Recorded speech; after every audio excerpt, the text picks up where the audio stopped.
Hey.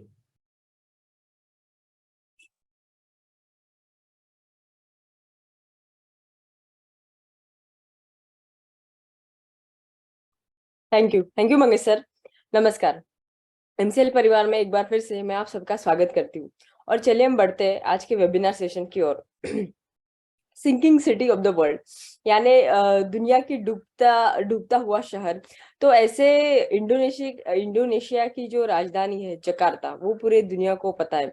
लेकिन उसी के साथ में अभी पूरे दुनिया में एक चर्चा शुरू है, वो है sinking town of India, that is Joshimath. यानी ऐसा शहर, अगर इंडोनेशिया की बात करती है तो वो समुंदर किनारे बसी हुई एक पूरी सिटी है। लेकिन जोशीमठ ये हिमालय को गोदी में बिठाया हुआ एक शहर है। तो अभी अगर ये देखते हैं कि जोशीमठ पूरे हमारे भारत देश के लिए इम्पोर्टेंट डेस्टिनेशन क्यों है। सो नंबर वन इज, वहां से कुछ यानी 40-45 किलोमीटर अवे बद्रीनाथ जो है वो इम्पोर्टेंट एक चार धाम में से स्टेशन है। इसके अलावा वहां पे ऐसा एक स्टेशन है दैट इज ओली, जो कि इंटरनेशनली एक स्पोर्ट्स विंटर स्पोर्ट्स में स्कीइंग के लिए बहुत ही फेमस डेस्टिनेशन है। इसके अलावा भारत और चाइना की बॉर्डर यहाँ से पास में, यानी 40-45 किलोमीटर के ही यहाँ पे है। तो वहाँ पे एलएसी भारत और चाइना का भी है। इस तरीके से ये डेस्टिनेशन जो है वो बहुत इंपॉर्टेंट है। लेकिन अभी इम्पोर्टेंट ये है कि ये शहर बसा कैसे।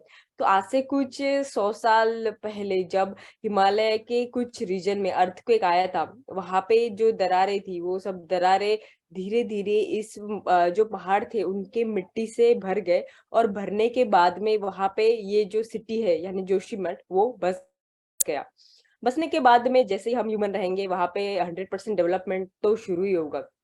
डेवलपमेंट यहाँ पे जब स्टार्ट हुआ तब रिसेंटली 2006 में एनटीपीसी का यहाँ पे रिन्यूएबल एनर्जी यहाँ पे बढ़नी चाहिए, इसके लिए जो हाइड्रोइलेक्ट्रिक पावर स्टेशन है वो शुरू हो गया। इसके अलावा यहाँ पे चार धाम जो जोड़ना है उसकी सड़क योजना भी स्टार्ट हो गई। और इसके चलते फिर धीरे धीरे वहां पे लोग आके बसना शुरू हो गए।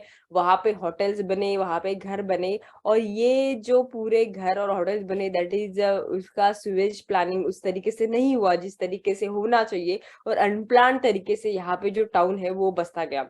इसका नतीजा ये है कि 2023 में यहाँ पे ऐसा हो गया कि धीरे धीरे सबके घर में यहाँ पे 700 बिल्डिंग्स में दरारें आने लगी और वो नीचे धंसने लगे।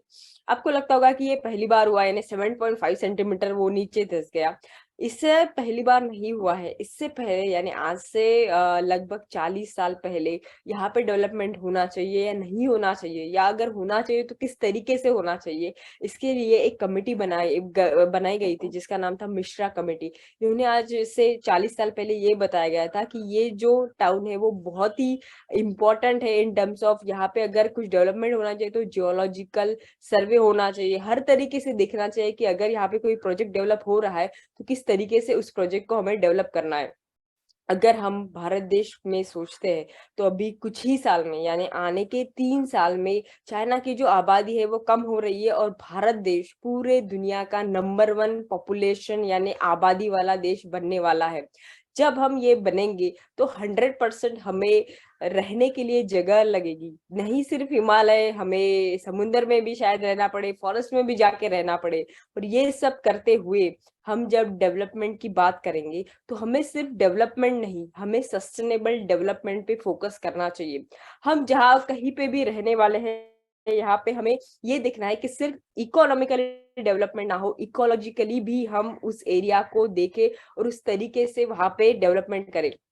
इसका बेस्ट एग्जांपल पूरे दुनिया में जो नेचुरल डिजास्टर से भरा है वो है जापान। जापान ने भी डेवलपमेंट किया, लेकिन उन्होंने नेचर के साथ में रहना सीखा। उन्होंने ये समझा कि डेवलपमेंट करना है तो नेचर के साथ में एक उसका पार्ट बन के हमें रहना पड़ेगा, ना कि नेचर के अगेंस्ट जाके। चाइना में भी रिसेंटली ऐसे कुछ अर्थक्वेक आए, तभी उन्होंने ये डिसाइड किया कि जो भी स्ट्रक्चर ऐसे एरिया में रहेंगे that will be made up of bamboo. Apart from that not only bamboo, लेकिन जो ब्रिक्स बनाए जाएंगे वो ब्रिक्स भी मिट्टी से बनाए जाएंगे और वो होलो ब्रिक्स रहेंगे, ताकि अगर ऐसे ही कुछ होता है तो ज्यादा उसमें जो ह्यूमन लॉस है वो ना हो। तो अल्टीमेटली हम अगर चाहते हैं कि भारत एक डेवलप कंट्री बने, तो हमें सिर्फ डेवलपमेंट के पीछे नहीं, हमें सस्टेनेबल डेवलपमेंट के पीछे जाना पड़ेगा। और इसी का एग्जाम्पल है एमसीएल। एमसीएल में हर वो प्रोजेक्ट्स हमने डेवलप किए हैं जो सिर्फ इकोनॉमिकली नहीं, इकोलॉजिकली उतने ही सेंसिटिव है।